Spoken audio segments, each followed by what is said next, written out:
Ram Ram sir. स्वागत है आप सभी का राजस्थान चौपड़ के इस खास कार्यक्रम में।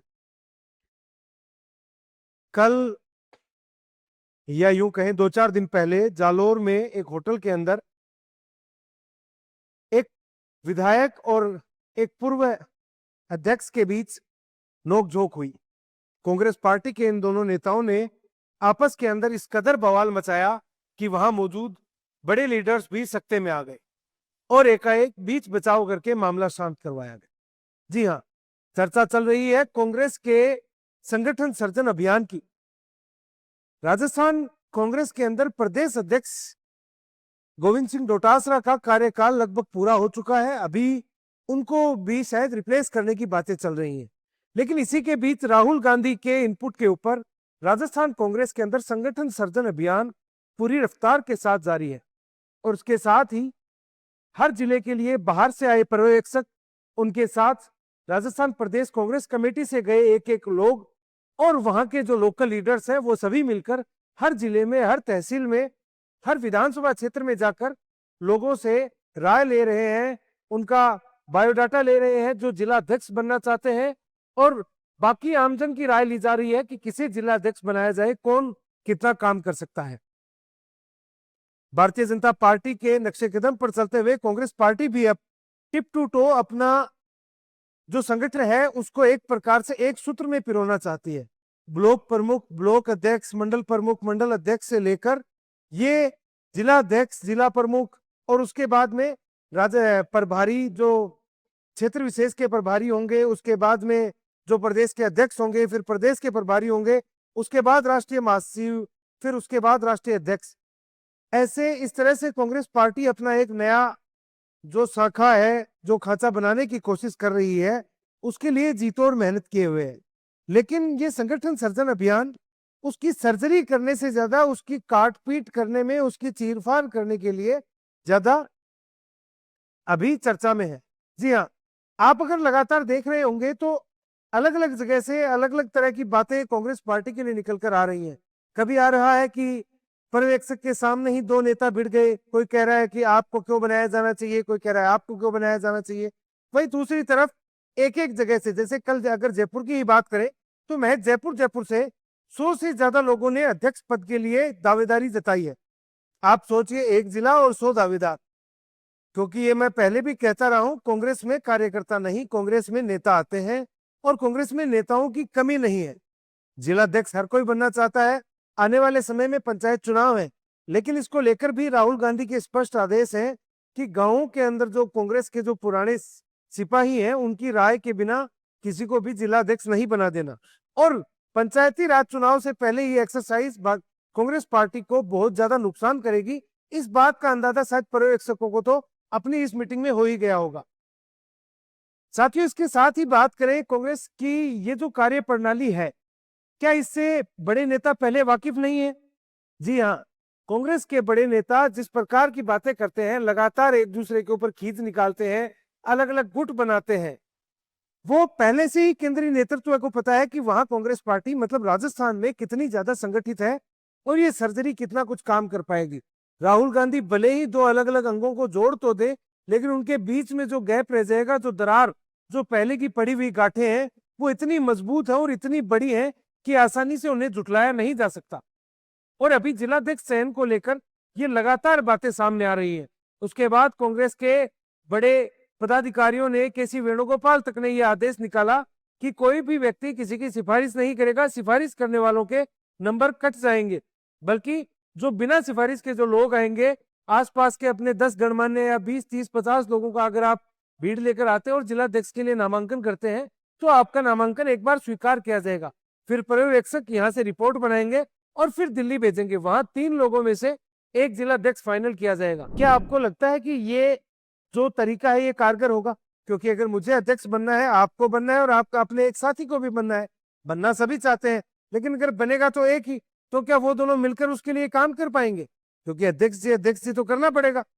कांग्रेस पार्टी में तो रवायत रही है बड़े नेताओं के पिछलकू बनने की, उनके लिए दरी बिछाने की, या उनके लिए जो भी जी हजूरी करनी होती है, होटलों में ठहराना होता है, थोड़ी बहुत जो चंदा राशि है या जो कुछ भी नजराना प्रभारियों को जिला अध्यक्षों को, प्रदेश अध्यक्षों को, इनको जो पहुंचाया जाता है, ये सब करना पड़ेगा। तो उसके लिए जिलाध्यक्ष का पद काफी महत्वपूर्ण हो जाता है कि जो व्यक्ति जिलाध्यक्ष बनता है उसकी उस जिले में होने वाली कांग्रेस की हर गतिविधि पर नजर रहती है और संगठन के जिला के मुखिया के तौर पर उसकी थोड़ी पूछ बढ़ जाती है।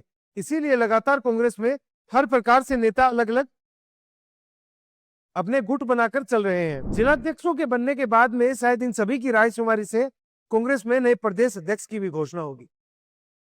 क्या ये भी इतना आसान होगा? जी नहीं, क्योंकि हर जगह अपने अलग गुट है। किसी भी आप क्षेत्र में जाएंगे तो वहां आपको अलग अलग गुट मिलेंगे। अब जैसे मैं एक बार अगर इन गुटों की बात कर लूं तो कांग्रेस पार्टी में अभी कौन कौन से गुट है जो अभी सक्रिय है। उनमें सबसे पहला गुट आता है राजस्थान के सबसे बड़े भाई साहब पूर्व मुख्यमंत्री अशोक गहलोत का।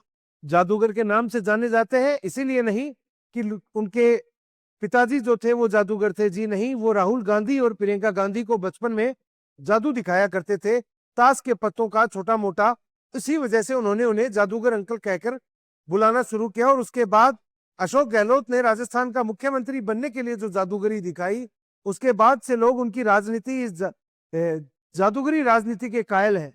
और अशोक गहलोत इस समय राजस्थान में सबसे बड़ा नाम है कि जिनके आधार पर प्रदेश अध्यक्ष बनाया जाएगा। जब आप ये सोचिए, एक मुख्यमंत्री, वर्तमान मुख्यमंत्री अगर आलाकमान के भेजे हुए पर्यवेक्षकों को ये कहकर लौटा देता है कि मेरा कुछ नहीं, मैं यात्रा पर हूं, और उनके पीठ पीछे लोग बगावत कर लेते हैं और एक तरफ वो कहते हैं कि उन्हें इसका बिल्कुल भी अंदाजा नहीं था। अशोक गहलोत इतने भोले नहीं है और उस समय जितनी उनकी चलती थी उतनी ही उनकी आज भी चलती है। अगर आपने पिछले दिनों देखा हो, अशोक गहलोत के मैं आपको महज 2 फैसले बताता हूं जो आपको ये बता देंगे कि अशोक गहलोत कांग्रेस पार्टी में कितनी ज्यादा पकड़ रखते हैं। उनकी प्रासंगिकता 90% से भी ऊपर है। उसके बाद में 10% अलग अलग नेता आते हैं। अशोक गहलोत आला कमान से लेकर अपने प्रदेश के अंदर जितने भी छोटे मोटे नेता हैं, छत्रप है, अलग अलग प्रकार के सरपंच है, पुराने जिला प्रमुख है, जिला अध्यक्ष है, या जितने भी पुराने वो लोग जो अपने क्षेत्रों के अंदर चुनावों को प्रभावित करने की ताकत रखते हैं, वो अशोक गहलोत के सीधे संपर्क में रहते हैं। इसीलिए अशोक गहलोत का जो नेटवर्क है वो इतना ज्यादा मजबूत है। 2 एग्जाम्पल मैं आपको बता रहा था, जिसके अंदर सबसे बड़ा नाम है मेवाराम जैन का। मेवाराम जैन को हरीश चौधरी और हेमराम चौधरी के तमाम विरोध के बावजूद अशोक गहलोत पार्टी में लेकर आए। और उसके बाद में वो सारा जिम्मा, जो जितनी जिम्मेदारी थी कांग्रेस पार्टी की, किरकिरी हुई कि एक इस प्रकार संगीन आरोपों में लिप्त एक पूर्व विधायक को आप पार्टी में लेकर आ रहे हैं। कांग्रेस पार्टी की किरकिरी हुई, इसके बावजूद अशोक गहलोत ने उस चीज पर जोर देकर रखा कि मेवाराम जैन की पार्टी में वापसी जरूर हो। और वो सारी बात उन्होंने गोविंद सिंह डोटासरा के पल्ले मंड दी कि ये जो प्रदेश कार्यकारिणी का काम है। बल्कि सभी जानते हैं कि इस मामले में मौन सहमति, या यूं कहें पुरजोर जो जोर लगाया गया दिल्ली में, वो अशोक गहलोत ने लगाया। अशोक गहलोत के बाद दूसरे बड़ा नाम आता है सचिन पायलट। जी हाँ, पूर्व प्रदेश अध्यक्ष, पूर्व डिप्टी सीएम, जिनका भी हर जिले के अंदर अपना एक अलग कैडर खड़ा है। सबसे बड़ी जो टसल है कांग्रेस पार्टी में, आपस के अंदर जो इनके सींग भिड़ते हैं अलग अलग जिलों में, वो यही भिड़ते हैं। अशोक गहलोत के करीबी या उनके खास लोग एक प्रकार से सचिन पायलट के साथियों के ऊपर फब्तियां कसते हैं। वो उन्हें गद्दार भी बताते हैं। नकारा, निकम्मा जैसे शब्दों का प्रयोग तो अशोक गहलोत स्वयं कई बार स्टेज पर कर चुके हैं।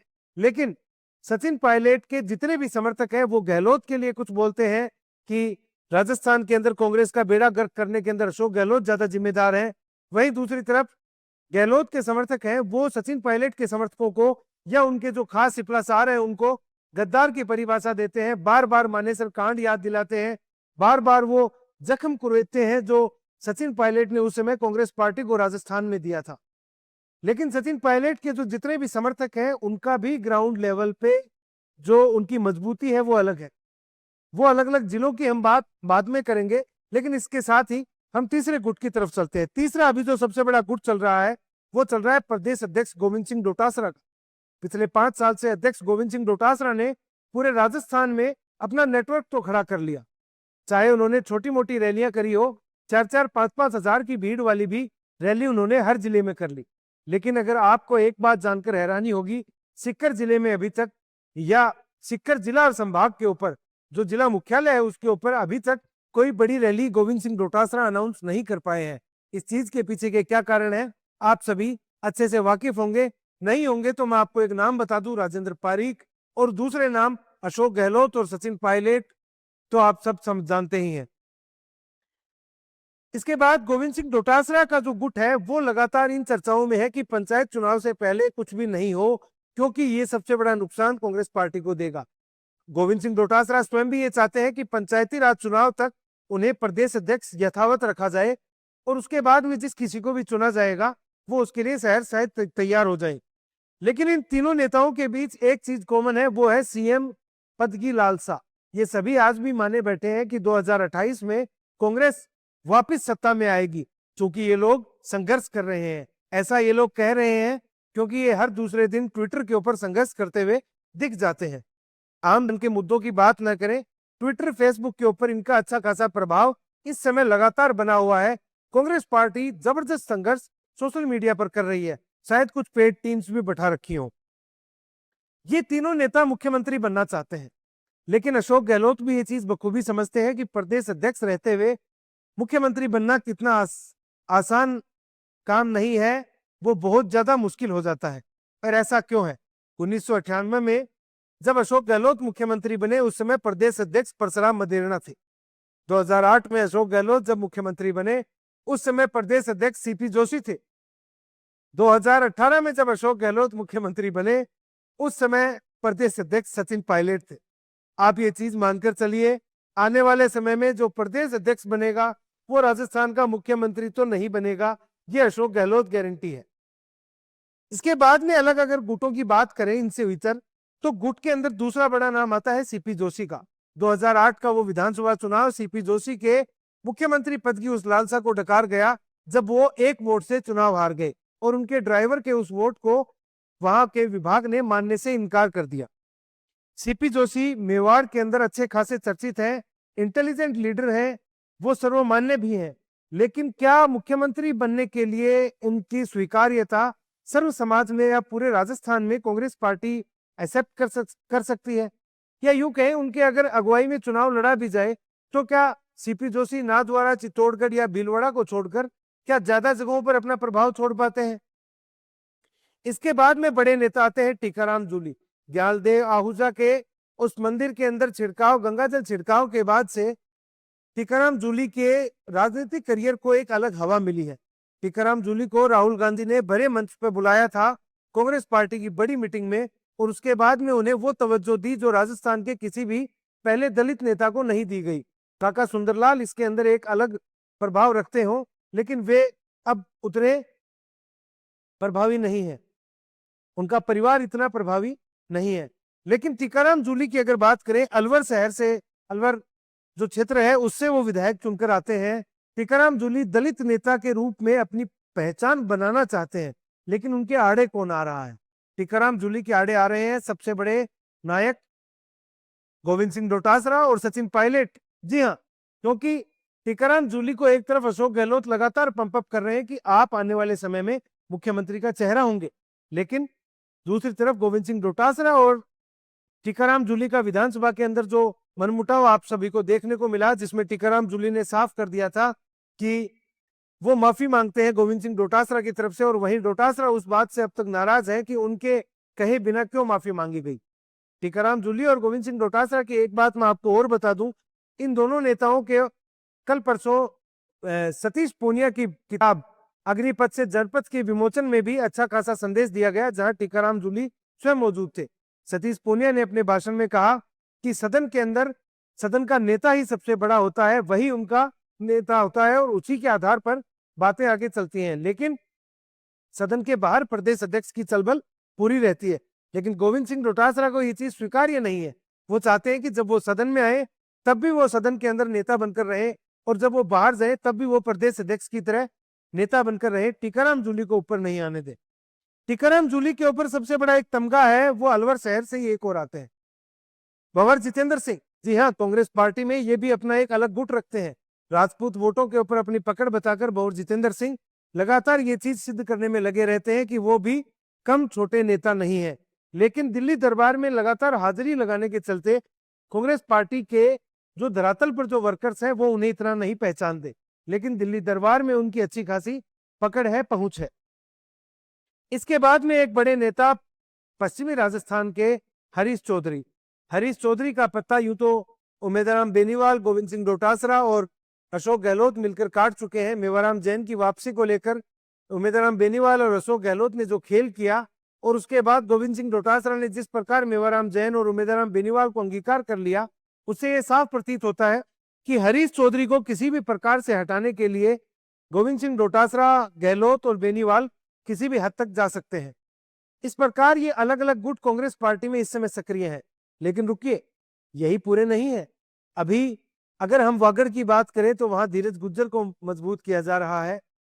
इसके बाद अगर हम कोटा अंचल की बात करें तो वहां प्रहलाद गुंजल अपने आप को कद्दावर समझ रहे हैं और वो संपूर्ण पूर्वी राजस्थान की राजनीति को अपनी जेब में समेट लेना चाहते हैं। इसके साथ ही नरेश मीणा ने कांग्रेस पार्टी से टिकट मांगी थी। हो सकता है आने वाले समय में वो वापस भी आ जाएं, लेकिन नरेश मीणा भी एक इंपॉर्टेंट फैक्टर है। इसके बाद निकल कर आता है बड़ा नाम, वो अशोक चांदना का है।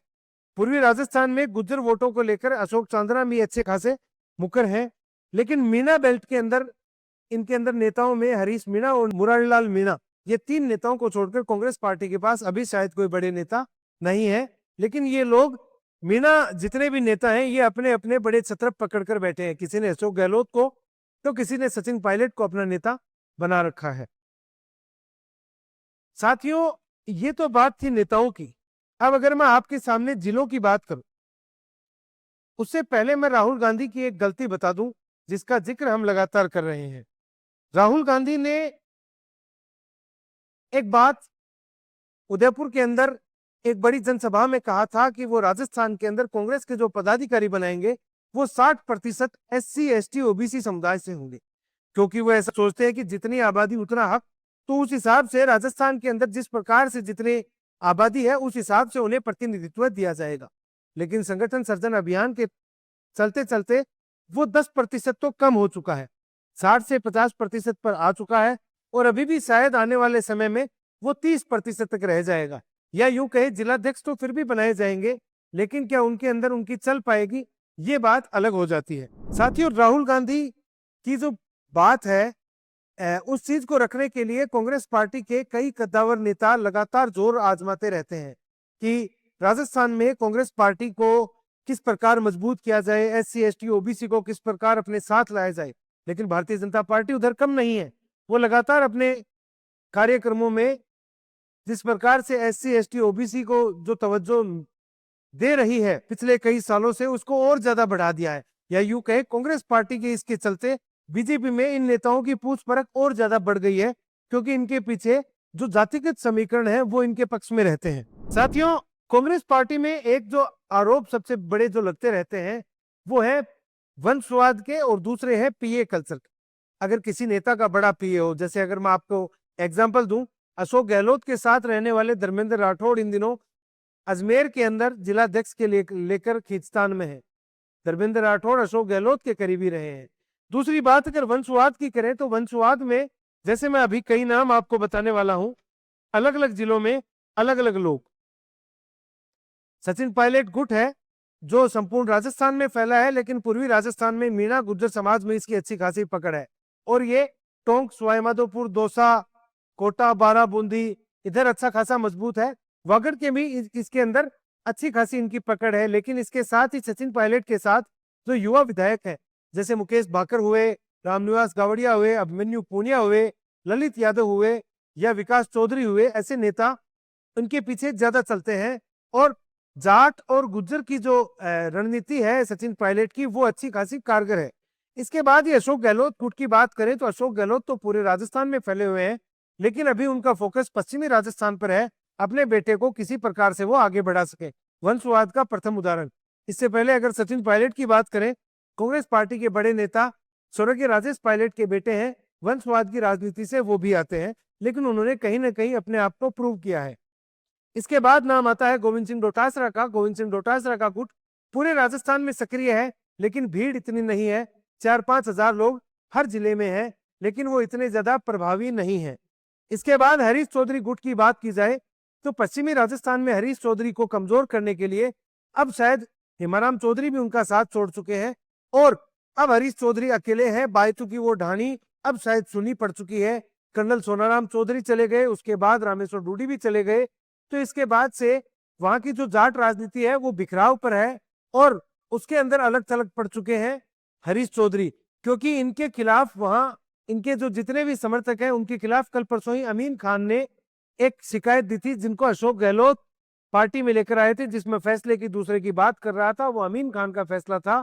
अमीन खान को पार्टी से निष्कासित करवाया था पहले, उसके बाद में लोकसभा चुनाव के अंदर उनके जो कार्यक्रम थे उसकी वजह से, और उसके बाद में अभी तमाम विरोधों के बावजूद वो वापस पार्टी में है। अमीन खान का जो गुट है वो हरीश चौधरी की लगातार मुखालफत कर रहा है और वो बिल्कुल नहीं चाहते कि किसी भी प्रकार से ये गुट अपनी बाड़मेर जिले के अंदर किसी प्रकार का अपना प्रभुत्व जमा पाए।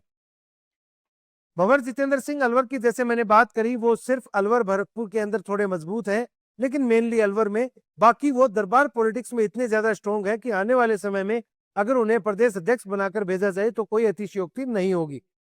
टीकाराम जूली का जैसा मैंने बताया, दलित समाज के नेता के रूप में कांग्रेस पार्टी प्रोजेक्ट करना चाहती है। वही टीकाराम जूली स्वयं को अपने आप को महज एक समाज का प्रतिनिधि नहीं मानकर वो चाहते हैं कि उनकी एक्सेप्टेंस सर्व समाज में हो, सभी लोग उनको जाने पहचाने और पूरा प्रदेश के अंदर हर जाति हर धर्म के लोग उनका साथ दें। लेकिन टीकाराम जूली को कांग्रेस पार्टी जानबूझकर दलित नेता के तौर के ऊपर ही रखना चाहती है और ये सबसे बड़ा घटक है टीकाराम जूली की राजनीति को लेकर। अशोक गहलोत और गोविंद सिंह डोटासरा लगातार अपने बयानों में इस चीज का जिक्र करते हैं कि हमने दलित को नेता प्रतिपक्ष बना रखा है, टीकाराम जूली दलितों के नेता हैं। टीकाराम जूली अपने आप को उस भंवर से निकालना चाहते हैं, भंवर जितेंद्र सिंह नहीं, भंवर से निकालना चाहते हैं। लेकिन वहीं डोटासरा, गहलोत, पायलट ये सब उस चीज पर जोर लगाए हुए हैं कि ये किसी भी प्रकार से उसी जाति पर टिके रहे, इनकी एक्सेप्टेंस पूरे राजस्थान में हर सर्व समाज में नहीं हो। सीपी जोशी का प्रभाव भीलवाड़ा, नाथद्वारा और इस तरफ है, उसके साथ ही जयपुर में भी वो अच्छा खासा प्रभाव अपना रखते हैं। साथियों, इसके बाद नाम जो छोटे मोटे आते हैं, भीलवाड़ा से बड़े नाम धीरेज गुज्जर का है, उसके बाद में हाड़ौती से अशोक चांदना, और हाड़ौती से ही भाजपा से कांग्रेस में आए बड़े नेता प्रहलाद गुंजल का है। इसके साथ ही हरीश मीणा, नमो नारायण मीणा, मुरारीलाल मीणा, ये मीणा समाज से। हर जिले के अपने छत्रप अलग हैं। नागौर से जैसे मिर्जा परिवार है, आधे शायद भाजपा में आ चुके हैं, आधे अभी भी कांग्रेस पार्टी में ही है। मिर्जा परिवार का दबदबा वहां अच्छा खासा है, लेकिन नागौर में कांग्रेस पार्टी की हालत इसलिए खराब है क्योंकि कांग्रेस पार्टी हनुमान बेनीवाल को हराने के लिए इस कदर झुक गई थी कि वहां उनके कैंडिडेट की जमानत जब्त हुई थी। 5000 वोट लेकर तीसरे स्थान पर रहे थे कांग्रेस पार्टी के कैंडिडेट। तो इस बात से भी ये जाहिर होता है कि नागौर में कांग्रेस पार्टी की हालत अभी कैसी है। उसके बाद अगर झुंझुनू की बात करें तो वहां ओड़ा परिवार अपना दबदबा रखता है, लेकिन उसके साथ ही ओड़ा परिवार के उस प्रभाव को चुनौती दे रहे हैं 3 बार के नवलगढ़ के विधायक रहे राजकुमार शर्मा।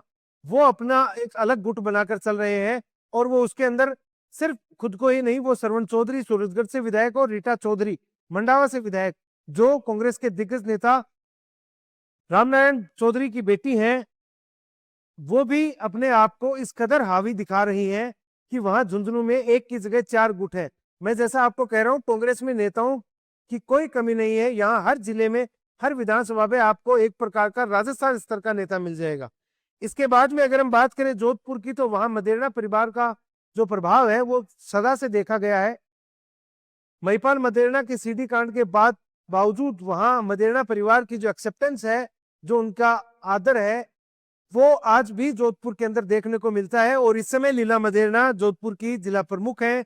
उनकी बेटी ओसिया से विधायक रह चुकी हैं, पूर्व विधायक हैं, और वो भी लगातार अपना जोधपुर कांग्रेस के अंदर अपनी पकड़ रखना चाहती है। लेकिन उसके साथ ही उनको जो अड़चन दे रहे हैं वो है करण सिंह उचियार्डा। कांग्रेस के लोकसभा के प्रत्याशी अच्छे खासे पैसे वाले धनवान है, तो उनकी चलबल बनना लाजिमी है। कांग्रेस पार्टी में धन्ना सेठों की सबसे ज्यादा पूछ परख होती है, ऐसा सभी जानते हैं। चूंकि प्रमोद जैन भाया की टिकट के लिए जो 1 करोड़ रुपए का जो चंदा मिला था, उसकी चर्चा पूरे राजस्थान में है कि किस प्रकार प्रमोद जैन भाया ने 1 करोड़ का चंदा कांग्रेस कार्यालय के निर्माण के लिए दिया था। और तमाम खनन मंत्री रहते हुए जो तमाम आरोप उनके ऊपर लगे, उसके बावजूद वो आज के दिन अपनी कुर्सी, अपनी पार्टी को रिप्रेजेंट कर रहे हैं अंतः उपचुनाव में। इसके बाद में अगर अपन सीकर की बात करें तो गोविंद सिंह डोटासरा का गुट अलग है, वहीं सीकर में राजेंद्र पारीक लंबे समय से विधायक है, उनका गुट अलग काम करता है। सिरमतुपुर में जो पूर्व विधानसभा अध्यक्ष दीपेंद्र सिंह शेखावत है, उनका भी प्रभाव है। वहीं नीमका थाना से जो मोदी जी हैं वो भी अपना प्रभाव अलग रखते हैं, अपनी अलग कैडर बनाते हैं। वहीं दातारामगढ़ के वीरेंद्र चौधरी, उनकी जो लॉयल्टी है वो सचिन पायलट के साथ जाती है। तो सीकर भी बहुत अच्छी खासी खिचड़ी बन चुका है। अब अगर बात करें जयपुर की, तो चूंकि शुरुआत जयपुर की थी, जयपुर में 100 से ज्यादा लोग जिलाध्यक्ष बनने की कतार में हैं। और आप खुद सोचकर देखिए, पुष्पेंद्र भारद्वाज से लेके आर तिवारी तक के लिए यहाँ गहलोत गुट, डोटासरा गुट जैसे अलग अलग गुट अपने आप को रिप्रेजेंट कर रहे हैं, अपने आप को बढ़ा चढ़ाकर पेश कर रहे हैं। साथियों, 22 अक्टूबर ये लास्ट डेट है जिस दिन पर्यवेक्षक अपनी रिपोर्ट लेकर दिल्ली पहुंच जाएंगे और जिला अध्यक्षों के ऊपर, नाम के ऊपर चर्चा होगी, कौन बन के आएंगे। लेकिन क्या इसी बीच ये सबसे बड़ा सवाल कांग्रेस के कार्यकर्ताओं के मन से निकल कर आया है? मैंने स्वयं ने कई साथियों से बातें करी है, वो सभी यही कह रहे हैं कि जब तक कांग्रेस पार्टी बड़े नेताओं के चुंगल से मुक्त नहीं होगी, बड़े नेताओं के ओरे से मुक्त नहीं होगी, ये अपनी अपनी बिसात जब तक बिछाते रहेंगे, कांग्रेस पार्टी का राजस्थान में कोई धनी धोरी नहीं होगा जो एक सबको एक साथ लेकर चले और जिसकी सभी के अंदर एक्सेप्टेंस हो। वैसा शायद इनके पास नेता नहीं है, इसी वजह से ये लगातार बिलबिला रहे हैं। कांग्रेस के कार्यकर्ता लगातार इस चीज की शिकायत कर रहे हैं कि एक तरफ राहुल गांधी बात करते हैं 60% पद SC ST OBC को देने की, दूसरी तरफ वहां उनका हक बड़े नेताओं के पुत्र या बड़े नेताओं के रिश्तेदार खा जाते हैं और आम कार्यकर्ताओं को मौका नहीं मिलता। वहीं दूसरी ओर बरजीभाई भील जैसे एग्जाम्पल सतीश पूनिया ने कल जो दिया परसों, उससे ये प्रतीत होता है कि भारतीय जनता पार्टी जहां लोकतांत्रिक मूल्यों की रक्षा के अंदर आगे है, एक आम परिवार से आने वाली महिला को जिला प्रमुख बनाने तक की या एक आम कार्यकर्ता को सीधा मुख्यमंत्री बनाने तक की जो यात्राएं हैं वो महज भाजपा में हो सकती हैं। कांग्रेस पार्टी में ऐसी चीजों के लिए, इस प्रकार के कर्मों के लिए शायद कोई जगह नहीं है। साथियों, इसी के साथ कांग्रेस पार्टी के अंदर जो लड़ाई चल रही है वो नैरेटिव की भी है कि अभी भजनलाल शर्मा के खिलाफ किस प्रकार माहौल बनाया जाए। राजस्थान में इस समय भजनलाल सरकार के खिलाफ माहौल बनाने के लिए कांग्रेस पार्टी ट्विटर के ऊपर, फेसबुक के ऊपर लगातार संघर्ष में है। वो लगातार आंदोलन कर रहे हैं ट्विटर फेसबुक पर कि किसी भी प्रकार से भजनलाल शर्मा सरकार को नीचा दिखाया जाए। लेकिन इसके बावजूद भजनलाल शर्मा सरकार जो लाखों करोड़ों के जो प्रोजेक्ट्स लेकर आ रही है, जिनका धरातल पर क्रियान्वयन हो रहा है, CMR के अंदर जो हेल्पलाइन नंबर दे रखा है उसके ऊपर लगातार शिकायत करते ही जिनका जो निस्तारण हो रहा है, और जिस प्रकार का जो काम अब तक कई सालों से जो पेंडिंग थे, अधिकारियों को बर्खास्त करना, पुराने अधिकारियों की भ्रष्टाचार की फाइलें खोलना, भ्रष्टाचार पर लगातार प्रहार करना, ऐसे काम राजस्थान की जनता ने पहले नहीं देखे। और इस समय जो रोबस्ट काम चल रहे हैं, जो ठोस कार्य चल रहे हैं, जिनको शायद पूरा होने में समय ज्यादा लगे, लेकिन वो इस प्रकार के होंगे कि उनको जनता युगों युगों तक याद रखेगी। उस चीज को लेकर भी कांग्रेस पार्टी में एक प्रकार से घमासान चालू है कि इस चीज का काउंटर कैसे किया जाए, किस प्रकार से नैरेटिव तैयार किया जाए। लेकिन भजनलाल शर्मा सरकार के अंदर महज कुछ लोगों की वजह से, या यूं कहें कुछ ऐसे अधिकारी जो अशोक गहलोत के इशारे पर शायद अभी भी काम कर रहे हैं, या कुछ ऐसे नेता जो अपना काम प्रभावी ढंग से नहीं कर पा रहे, उनकी वजह से जरूर थोड़ी बहुत किरकिरी हो रही है। बल्कि उसके बाद अगर धरातल की बात करें, लोगों को सहूलियत है, उनके काम पूरे हो रहे हैं। बिजली प्रोडक्शन में राजस्थान नंबर 1 है और आज के दिन बिजली की कहीं से भी कोई भी शिकायत नहीं है कि राजस्थान के लोगों को बिजली नहीं मिल रही है। साथ ही में भ्रष्टाचार के जितने भी काम थे, फर्जीवाड़े के जितने काम थे, पेपर लीक से लेकर फर्जी डिग्रियों पर नौकरी लगे लोगों तक को उठाया जा रहा है, पारदर्शिता लाई जा रही है। इसके साथ ही ईमानदार से काम करने वाले लोगों को, अधिकारियों को पुरस्कृत किया जा रहा है। इसी को लेकर कांग्रेस पार्टी के अंदर एक प्रकार का घमासान है कि सड़क पर संघर्ष करे कौन, लेकिन मोबाइल पर संघर्ष तो आसान है, सड़क पर संघर्ष करने में जोर आता है। देखते हैं कांग्रेस पार्टी के नए जिलाध्यक्ष और आने वाले नए प्रदेश अध्यक्ष क्या गुल खिलाते हैं, और कांग्रेस पार्टी कब तक एक सूत्र में बंधी रहती है, जो टूटा हुआ ये सूत्र है इसमें कब तक बंधी रहती है, और आने वाले समय में इसका क्या प्रभाव रहेगा। मिलते हैं साथियों अगले वीडियो में। आप अपने सुझाव, आपके जितने भी विचार हैं, आप मेरे विचारों से कितना सहमत हैं, असहमत हैं, फैक्ट से कितना सहमत हैं, असहमत हैं, आप कमेंट बॉक्स में हमें जरूर बताइए। अगले वीडियो तक के लिए राम राम सा।